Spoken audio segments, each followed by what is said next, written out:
Hey, welcome back.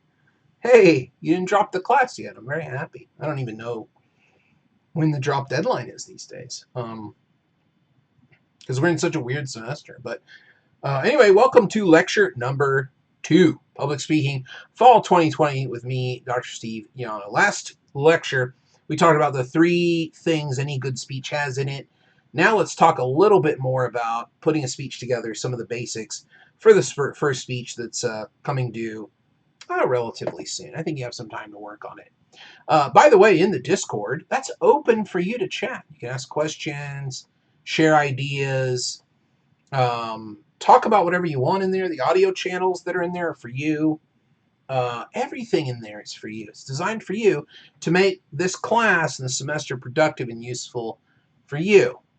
I'm almost always available for help on any question, any issue that you might find yourself dealing with. And for this one here, we're back in the Roman Senate. I really like this background, so you might see it a lot.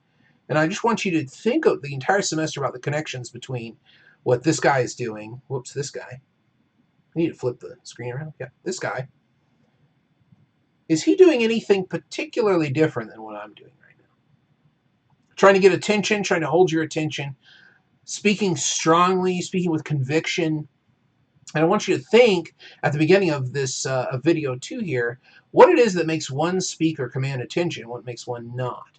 Because that's kind of what we're going to focus on a little bit today in this one. So back to the syllabus here. The very first thing where we left off last time is I wanted us to look at this question. The first question you're going to be evaluated on. Do you start with a good hook that indicates the importance and interest of your topic? This is extremely important. Let's go to the board. Oops, I hit the wrong thing. Okay, so introducing your speech. The function of an introduction is several things. One, it's to draw attention to you. That doesn't mean you scream something horrible or jump around or dance or anything ridiculous like that. You don't need to do anything like that. All you really need to do is think about, okay, I have to bring everyone in this room or everyone in this meeting or everybody who's clicked on this video or clicked on this podcast, I need to get them ready to pay attention to me. How do we do that? Well, Cicero, who you're going to be hearing a lot about in this class, who's a famous Roman leader. He was consul of Rome for a long time. He was a very famous attorney in Rome, a political leader in the Republican days of Rome. Cicero always said that what an introduction does is it prepares the minds of your audience for what's about to happen. Now, that's really interesting to me. How do you prepare the mind of your audience? Well, you certainly don't do it by saying, hi, my name's Bob, and this is my speech. My speech is going to be about why college athletes should be paid. No, that doesn't do anything except tell us who you are. We don't really care. What your topic is, which we would find out eventually anyway, and that you're going to be giving a speech, which everybody kind of knows. So don't ever start your presentations like that. Do not start. Maybe I should highlight this in some way. Let's see. We'll use red. Do not start with, hi, my name is, my speech is gonna be about. Don't do that. Don't do that. Instead, what you want to do is prepare them for what it is you're about to talk about. Let's say you are going to talk about that your first speech idea is something you're really passionate about is that student athletes should be paid. How could you get people prepared to think about that? Well, you can do some more traditional kinds of introductions. You can give a quote by somebody who the audience recognizes as being worth attention. The ancient rhetorical term for this is ethos. Someone with credibility. You might have heard this term in high school, perhaps. Ethos means credibility, but it also means goodwill or trustworthiness. It is the root of the English word ethics, which is that it's a way of treating others. Somebody who's ethical is someone you know is going to treat others well. So that's what I want you to think of when you hear ethos is a credibility. That means that we know we can trust this person to treat others well. That's really what ethics or ethos means, okay? You don't want to quote somebody who they have no idea who it is just because they're famous in a book, some like Elizabethan poet or something. I mean, unless you're talking to a bunch of people who are familiar with that, then you can do that. But otherwise, you want to pick somebody who's relevant, somebody who people know about. You can start with a rhetorical question. That's a question you ask that sets up a way of thinking for your speech, not something that you want an answer to, but something that you kind of expect people to think about and kind of frame what it is you're going to talk about. It's much more open-ended, I guess, than I mean, you can ask them for a direct answer, but you don't expect anybody to participate or respond. You can tell a story. We call that a narrative. There's also another kind of story, an anecdote, which is usually a short, humorous, hypothetical story about a type of person. Like an anecdote would be like, a husband comes home and finds his wife sitting in the refrigerator, and he says, "Why are you sitting in the refrigerator?" And I mean, I just kind of made that up off the top of my head, but that's what an anecdote sounds like. Usually it's kind of good if you're addressing an older crowd, boomer crowd. Anecdotes go over extremely well. For younger, for like millennial, Gen Z, narrative goes really well. Actually, narrative is really special. Human beings think in terms of stories. We have a story for everything. In fact, if you're a real committed person, you say science is better than religion because religion is a myth and science has some kind of absolute authority behind it. Well, that's a story. Science has a narrative behind it too. The history of science as a narrative proves to you that it's superior to other ways of thinking. So the narrative can't be, I didn't say that to say that you're wrong to like trust science or anything. But the idea is that everything has a narrative structure. Almost everything you believe is a narrative structure. And when we want to change our mind, we are looking for narrative structure. So it's a good way to start. These are some of the traditional ones. I would say, why not frame your introduction in a way to where you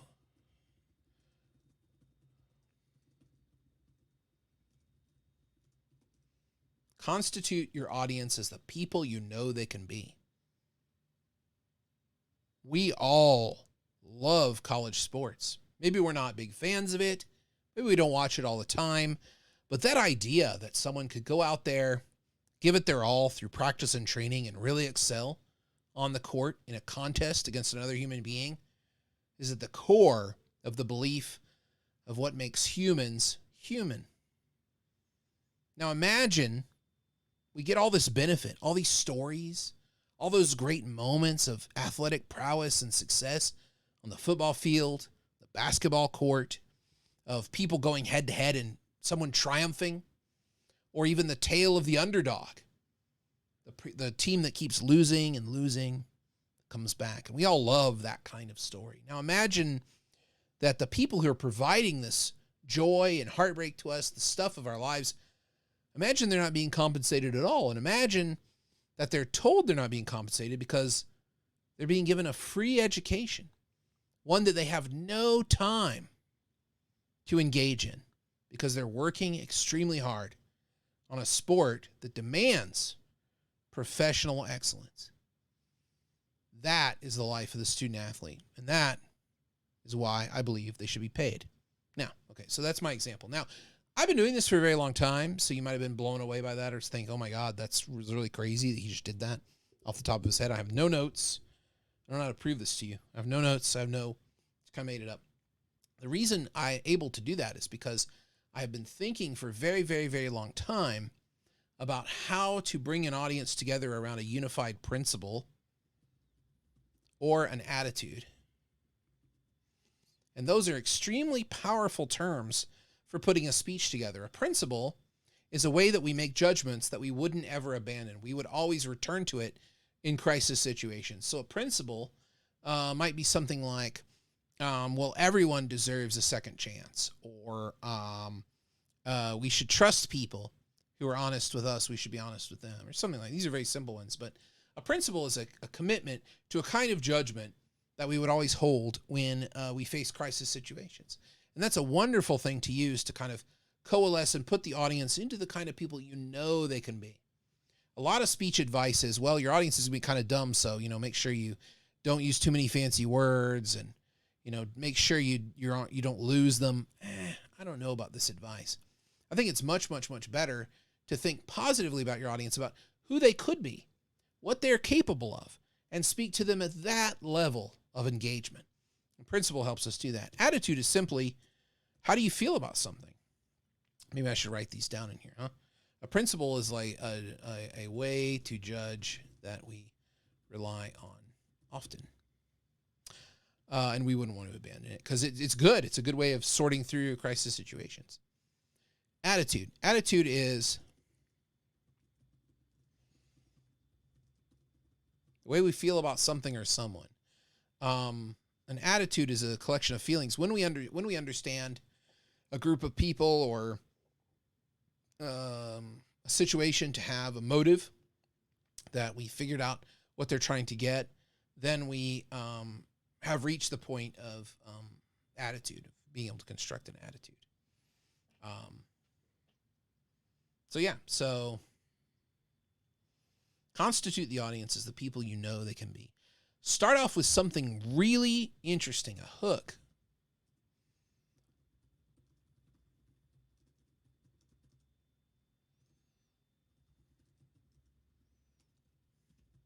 A story, a moment from life. I don't want to hear anybody start with, hey, my name's Rob, and this is my speech about Apple computing. No. Who cares, Rob? We don't care. Make us care. In fact, you have the power of words to constitute and place us into the position of people who care. Hit us in the feels.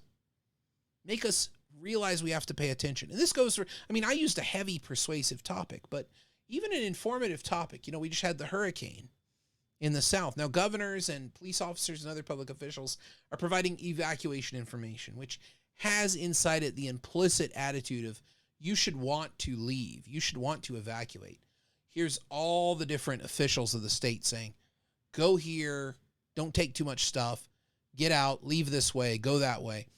They're not just giving you information on hypothetical evacuation routes. They're saying the attitude should be that you'd want to get out of here. And even an informative speech like that is one that is pushing you to change or to do something else.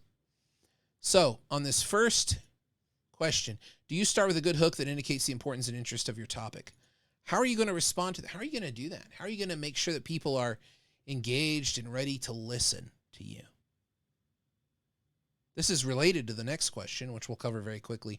Are you exciting and interesting to listen to? Are you accessible to your audience? Do you make it clear who you think the audience is and should be? Do you make it clear who the speech is for? Are you making it very clear about who you're talking to and that this is a concern that faces all of us? There's an interesting thing we can do in speech where we can constitute the audience as being very different, old and young, student and professor, but we can constitute them all as New Yorkers, or we can constitute them all as Americans, or you can constitute them all as people concerned about the future of our environment, or whatever you might want to do. You make it very clear what kind of audience you have in mind for this talk, and you make it accessible. You don't want to stand up there and make it feel as if you have special information and access that no one else can know, and they should just trust you. You have to make it make sense and explain it to them where they are as people. Not dumb it down, not treat them like idiots, but as people who are concerned, here are some things that you should think about. And that's how you do the second question. Next lecture will be about a couple of the other ones, but as a parting note on this, I really feel like you should pick things to talk about that you really sincerely care about. That's the first kind of thing you can pick. The second thing is you could pick things that you don't know very much about, but you'd like to know about. And then you can do a little research and maybe give the speech and have the fun of learning about something. And the third is you can talk about things that you feel are very difficult to talk about, that you care about, and use the class as practice for refining the positions that you might go and share in other places in the world or in your life in the future. Things you're concerned about, things you're happy about, things that confuse you, and things that you're really, just inspired by, are all great topics. And I look forward to seeing what all of you are going to talk about. In speech 3, we'll cover the rest of the rubric questions in lecture 3.